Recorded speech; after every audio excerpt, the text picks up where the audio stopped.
Hello everybody, I'm meteorologist Hannah Fink, and thank you so much for joining me for Next Weather. Today I'm going to be talking about Hurricane Camille. We just passed the anniversary of it. Hurricane Camille is known as one of the most destructive and extreme hurricanes to ever hit the Gulf Coast. It made landfall along the Mississippi Gulf Coast. It affected us here, Louisiana, and even all the way up to Virginia. It was a Category 5 storm during landfall, but continued to cause a lot of damage. So we're going to get right into what to know about Hurricane Camille and the effects that it had.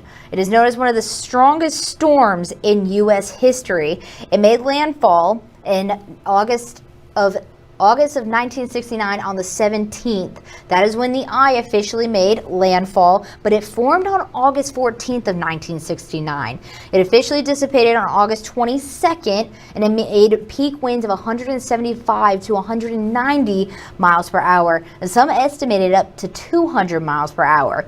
Its central pressure dropped to 900 millibars, and that is pretty low. One of the things to keep in mind is records of 190 millibars is some of the records we see. So it was not far off from it, and officially made landfall in Bay St. Louis, Mississippi. It had a death toll of 259 people, and the damage included $1.4 billion, but today, that is equivalent to $11 billion. So it was a pretty intense storm. That is one thing to keep in mind. And it just was, not only did it cause a lot of damage to people's hearts, it caused a lot of damage financially as well.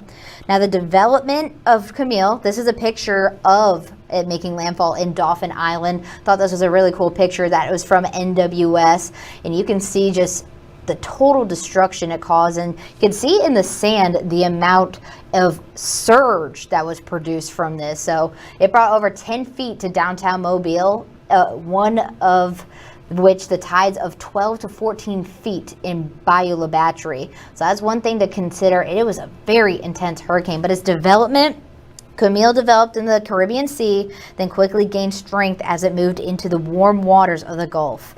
Unlike many storms that weekend before landfall, Camille actually stayed at peak strength right until it hit Mississippi, where it was a Category 5 storm. One thing to keep in mind is it rapidly intensified in the storm. Now, in the Gulf, one of the things to know about that, the main definition is when a hurricane increases wind speed of 35 miles per hour or more in a very short amount of time. We just saw this with Hurricane Erin that is currently in the Atlantic. That rapidly intensified over this past weekend from a 1 to a 5 in less than 24 hours. This storm basically did the same thing here. In this picture, you can see Category 5 is in the purple. It decreased to a 4 right before it made landfall, then increased again to a 5 right when it hit the Mississippi Gulf Coast. And you can see it was only a 2 when it made it into the Gulf, then it quickly intensified into a 5. So you can just see how crazy this track is in this picture onto the right. Now, landfall and impacts. When Camille came ashore near Bay St. Louis, Mississippi, winds estimated around 175 to 190 miles per hour and tore apart homes and businesses. The storm surge reached about 24 feet high, which is insane, wiping out entire coastal towns like Pass Christian. Almost nothing was left standing behind.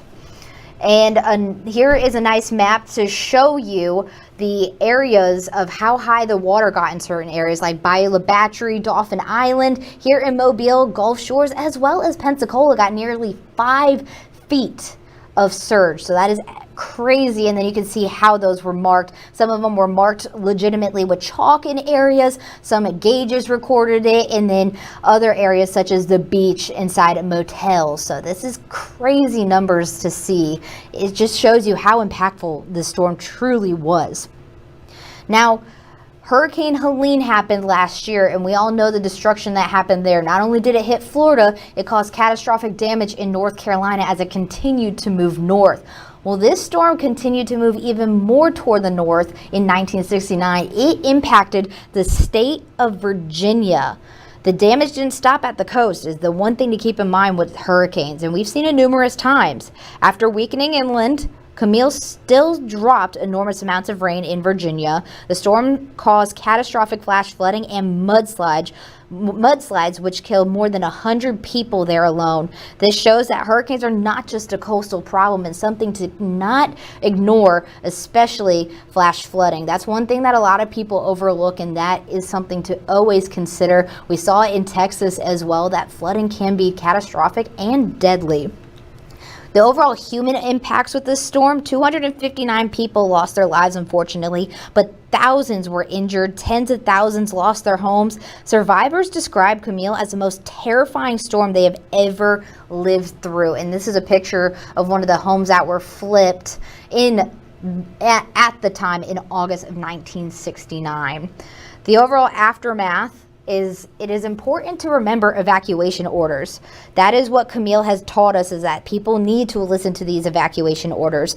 Building along the Gulf Coast must be stronger. We've seen it at Dauphin Island and other locations, and forecasting and communication tools are critical for saving lives. The storm also reminded us that inland flooding can be just as deadly as wind and storm surge, and I feel like we need to harp on that a lot more during hurricane season. A lot of people just think it affects the coastline, but we saw it with Camille, it impacted Virginia. We saw it with Helene, it impacted North Carolina. So those are things to also consider as we are finishing out hurricane season. Another reminder, the peak of hurricane season is in September. So we still got a long way to go. We're currently watching 3 areas in the Atlantic for development, and that one of those areas being Hurricane Erin.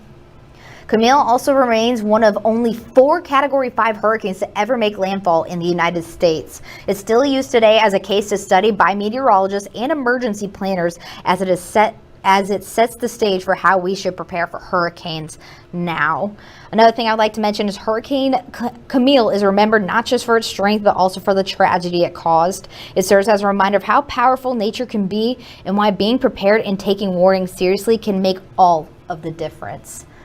So that is really all that I have for Hurricane Camille. It was a very tragic hurricane that occurred, especially at the time it did.